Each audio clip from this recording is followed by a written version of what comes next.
छोड़ेंगे किसी को नहीं, ना जात को ना भात को। प्रशांत किशोर कह रहे हैं, यदि कोई भ्रष्टाचार किया है, चाहे वो पक्ष का हो या विपक्ष का, जात का हो या भात का, उसे छोड़ेंगे नहीं। नीतीश कुमार के मानसिक स्वास्थ्य को लेकर हम बोलना नहीं चाहते, लेकिन सबसे अधिक जनता पर लाठीचार्ज नीतीश कुमार ने ही करवाया है। यदि जनसुराज से भी कोई गलत उम्मीदवार खड़ा हो गया हो तो उसे आप वोट मत कीजिएगा। भाई 100 बार हम लोग कह चुके हैं कि नीतीश कुमार समाजवाद और सामाजिक न्याय पर के नाम पर राजनीति करने वाले सबसे ज्यादा जो लाठी चलाने वाला नेता है इस देश में, वो नीतीश कुमार है। कई लोग हमको कहता है कि भैया आप उनके स्वास्थ्य पर मत बोलिए, बड़ा अब दया आती है, अब बेचारगी हो गई है नीतीश कुमार की। कभी कभी हमको भी लगता है, मेरा बहुत मधुर संबंध रहा है उनसे, कि व्यक्तिगत तौर पर उनको अब हम क्या बोले, शारीरिक मानसिक तौर पर थक गए हैं। लेकिन हर 2-4 दिन पर जो घटनाएं होती हैं वो झकझोर देती है। कल आपने देखा एक नए बच्चे को, 20-22 साल के एक बच्चे को पुलिस वाला वर्दी में जूते से, पैर से, जूता से उसको मार रहा था। आप बताइए, ये मानसिक तौर पर थका हुआ बीमार व्यक्ति नीतीश कुमार अपने बंगले में बैठकर बिहार के युवाओं को, पुलिस को ये अलाउ किया हुआ है कि ये जूता से जाकर मारो, तो इस व्यक्ति के प्रति कोई सिंपैथी होनी चाहिए? नहीं होनी चाहिए। एक सवाल रहेगा, क्या अभ्यर्थियों के साथ आप लोग खड़े रहेंगे? अभ्यर्थियों के साथ फिर से खड़े रहेंगे? अरे भैया, अभ्यर्थियों के साथ आप ये बताइए कि 3 वर्ष में हम लोगों ने आंकड़ा जारी किया है, 84 से ज्यादा अलग अलग समूहों पर लाठियां चली हैं पटना में। तो चाहे अभ्यर्थी हो, छात्र हो, आशा वर्कर हो, आंगनवाड़ी हो, सरपंच हो, मुखिया हो, रसोईया हो, सांख्यिकी वाले हो, राज्य कर्मी हो, कोई वर्ग बाकी नहीं है। हर आदमी लाठी खा के गया, यहाँ तक कि भाजपा वाले नेताओं को भी दौड़ा दौड़ा के नीतीश कुमार के पुलिस ने मारा।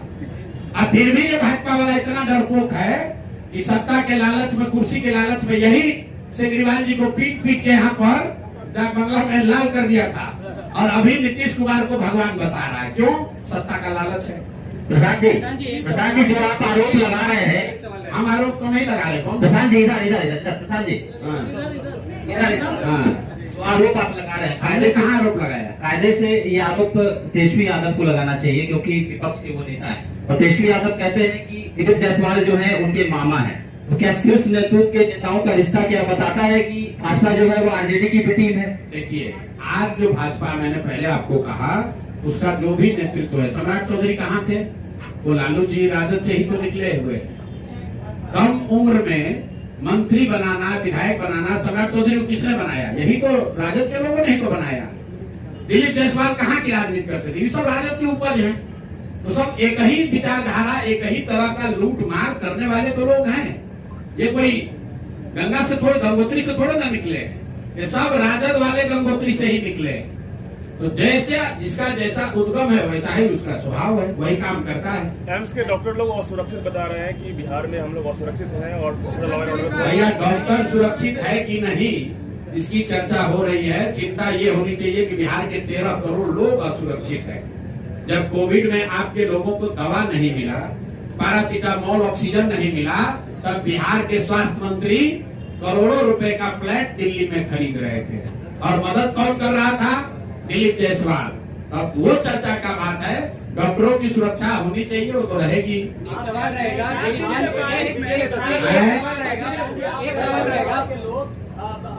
पहले आप लोग ये बताइए कि दिलीप जायसवाल पर 2 केस जारी हुआ था, आप लोग सब लोग शांत काहे हो गए?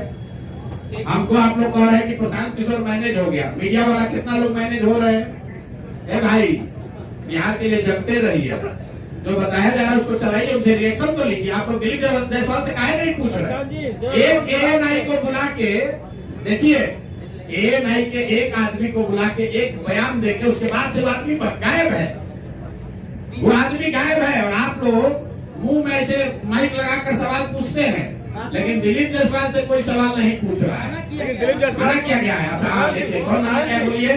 प्रशांत जी, मुझे इंटरनल ये पता चला है कि आसमान में थूक फेंकेंगे तो मुंबई पड़ेगा।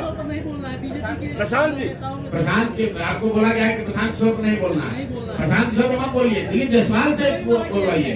प्रशांत जी, के बारिश में अस्पतालों और सब जगह का हालत खराब है, सड़क टूटने लगी है। 4 दिन के बारिश में सड़कें टूटने लगी है, अस्पतालों में पानी घुस गया है, पूरा बुरा हाल है। शहरी विकास मंत्री कौन है? बोलिए बोलिए। ए भाई, शहरी विकास मंत्री कौन है? जिस राज्य का शहरी विकास मंत्री नकली दवा बनाने का अपराधी घोषित कर दिया गया, इल्जाम नहीं, आरोप नहीं, राजस्थान में जहां भाजपा की सरकार है, उस सरकार के कोर्ट ने वहां पर जीवेश मिश्रा को फर्जी दवा बनाने का आरोपी बता दिया। वो आपका हमारा नगर विकास मंत्री है। भगवान का धन्यवाद कीजिए कि वो स्वास्थ्य मंत्री नहीं है, नहीं तो अभी तो घर डूब रहा है, फिर लोग भी डूब जाते हैं। आप कह रहे हैं बिहार को गर्त में डाल दिया। नीतीश कुमार की सरकार कर रही है, नीतीश कुमार कैबिनेट में लगातार इस तरह से बिहार के लिए लगातार आप देख रहे हैं कि सब कुछ देते जा रहे हैं, इसको कैसे? अच्छा ठीक है, देते जा रहे हैं तो भाई हमारी बात मत मानिए। नीति आयोग का वेबसाइट खोल लीजिए। देश का सबसे गरीब राज्य कौन? बिहार। देश का सबसे अशिक्षित राज्य कौन? बिहार। देश में सबसे ज्यादा बेरोजगारी कहाँ? बिहार में। सबसे ज्यादा पलायन कहाँ? बिहार में। सबसे कम किसानों की स्वनिधि राशि किसको कहाँ मिली? बिहार में। मनरेगा का यूटिलाइजेशन सबसे कम कहाँ हुआ? बिहार में। प्रधानमंत्री आवास योजना में सबसे कम घर कहाँ बने? बिहार में। अरे भाई, तुम तो अपनी सरकार की योजना को भी लागू नहीं कर रहे हो। मनरेगा में बिहार सरकार का यूटिलाइजेशन है 39%। अब प्रधानमंत्री आवास योजना में यूपी में बिहार के मुकाबले 10 गुना ज्यादा घर बन गया। किसानों को जो 6,000 रुपया मिलता है, 2,000 रुपया, उसमें पूरे देश में पर कैपिटा बेसिस पर सबसे कम किसानों को बिहार में मिल रहा है पैसा। क्यों? क्योंकि सरकार उसका बैंक और आधार कार्ड भी जमा नहीं करा पा रही है। तो कैबिनेट में क्या फैसला कर रहे हो? कैबिनेट में फैसला ये हो रहा है कि 30 वर्ष में पहली बार लालू का डर दिखाकर अब एनडीए को वोट मिलने वाला नहीं है। जन सुराज की व्यवस्था आ गई।